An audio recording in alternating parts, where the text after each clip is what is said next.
It is now my pride and honor to introduce our next speaker, Radhika Kannan, UC Berkeley's most distinguished graduating senior and the winner of the University Medal. Radhika earned the highest distinction in economics and conservation studies and was an award-winning member of the Cal mock trial team.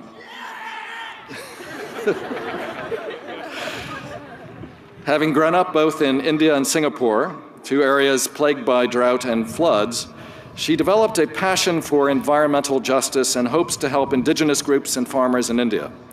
She's headed to the University of Oxford for a master's degree after this graduation.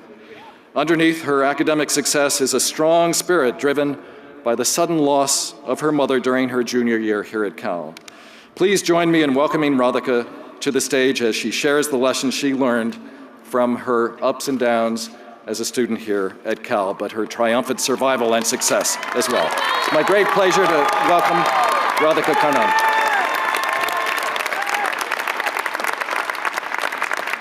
Here you are. Thank you. Congratulations. Thank you.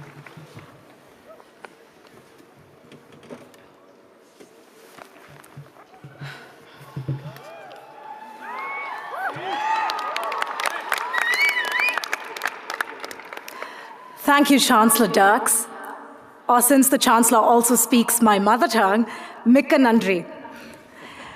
Good morning, professors, family, and my friends of the class of 2015. It is an honor to stand before all of you today. When I first came to Cal, like other students, I was driven to excel, to be the best in academics and in all the other activities I was involved in. Like other students, I wanted to fulfill my sense of intellectual curiosity. Cal brings out our competitive side, our independence, and the drive to push our boundaries.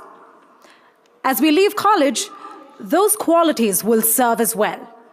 In fact, it's why Cal graduates succeed. And some will say, rule the world.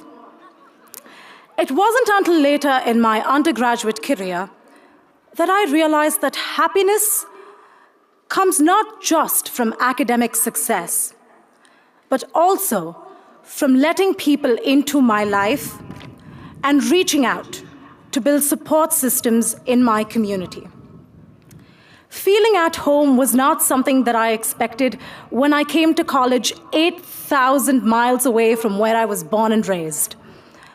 But it happened to me. During the winter of my junior year, my mom died from what started out as the flu. I could not understand how, in a span of 3 days, someone who I had just talked to and who had laughed at my crazy jokes could somehow cease to exist.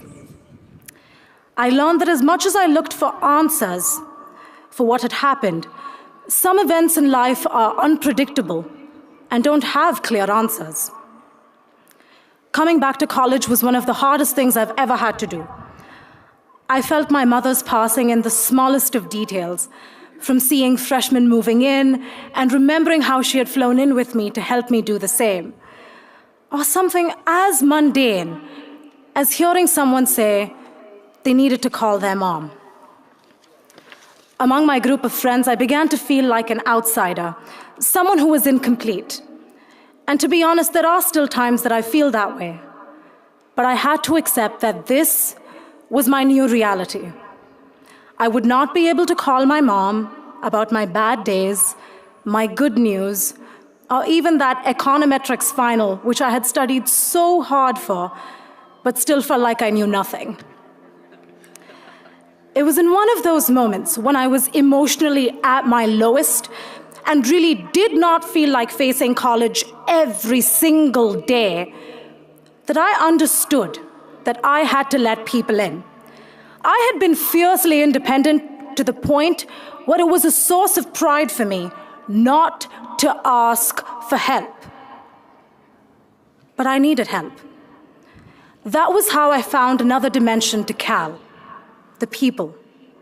People who I had never before approached for any kind of personal assistance helped me in such unexpected and touching ways. My professors, teaching assistants, and academic advisors opened their doors and opened their hearts, sometimes even sharing personal stories of loss with me. They helped me meet deadlines, plan my life, and sometimes just have a good cry in their office. My financial aid advisor at Cal, who ensured that my budget appeal went as smoothly as it could, so I didn't have to worry about financial aid while grieving my mom. And my Bear family, from Cal Mock Trial, the Student Advocate's Office, my dance team Natya, and my friends from Corey, where I spent far too much time. They gave me a sense of hope, optimism, and just made me laugh in what was such a dark time for me. Don't get me wrong, Cal is a competitive environment, but the people here pull for you no matter what, and that's what stays with you for life. The way in which we stand by each other makes for a solid foundation for becoming resilient. As new Cal graduates, we like to have a plan. But all of us are afraid that those plans might not pan out. The fact is, life is really unpredictable, which all of us will find out to varying degrees. I am not ashamed to admit that I am afraid for the future. But Cal has taught me how important it is to have people that stand by you when things don't go according to plan, and even when they do. But the support system doesn't just work one way. You have to be there for others too. Can we agree that it is important to reach out when you have the power to affect someone else's life? Can we agree that as Cal graduates, we have an obligation to be there in the community for others? And I'm sure we can all agree that letting people in and reaching out can be so rewarding.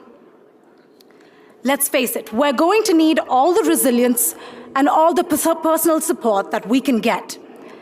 My fellow graduates, we are entering a world that is changing faster than ever, from climate change to population growth, but one that is also improving every day, from electric cars to better energy access.